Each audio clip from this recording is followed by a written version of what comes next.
کاغذهای پانچ شده رو دسته کنین و روی لبه میز بگذارین به طوری که زیر سوراخ‌ها فضای خالی باشه و از لبه میز بیرون زده باشه. چک کنین که جهت کاغذها درست باشه. قسمت بالای کاغذها باید سمت راست قرار بگیره. جلد روی دفتر رو به صورت صحیح روی کاغذها قرار بدین. بالای جلد باید سمت راست باشه و سوراخ‌های جلد روی سوراخ‌های کاغذ قرار بگیره. جلد پشت دفتر رو به صورت پشت و رو ولی در جهت صحیح روی جلد رویی دفتر بگذاریم.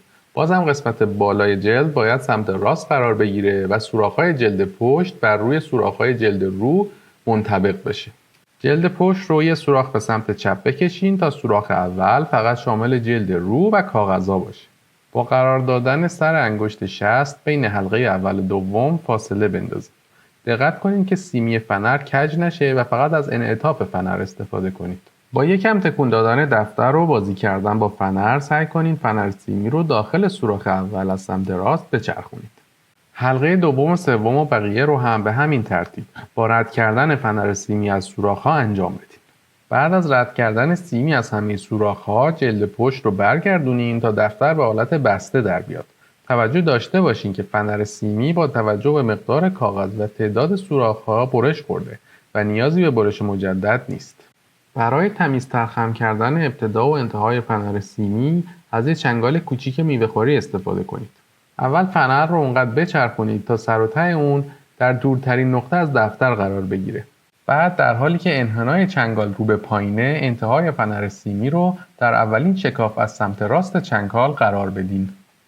فنر سیمی باید تا انتهای شکاف چنگال جلو بره تا دیگه جای بازی نداشته باشه. با چرخوندن چنگال زاویه‌ای که اون با فنر سیمی میسازه رو به 90 درجه برسونید. برای این کار لازمه که نوک شاخه سمت راست چنگال وارد دسته کاغذها بشه. فقط 2 یا 3 میلیمتر از فنر سیمی کافیه تا از شکاف چنگال بیرون اومده باشه. با تکون دادن چنگال و چرخوندن سیمی در دفتر این مقدار رو تنظیم کنید. حالا با دست سمت راست آخرین حلقه فنر سیمی رو از پایین نگه دارین و چنگال رو بچرخونید به طوری که همون 2-3 میلیمتر سیمی بیرون اومده از شکاف کج بشه و زاویه بسازه. این زاویه به 90 درجه نمیرسه ولی برای جلوگیری از رد شدن فنر سیمی از سوراخ جلد کافیه. حالا طرف دیگه دفتر رو با پشت رو کردن اون انجام بدین تا دفتر شما آماده استفاده بشه.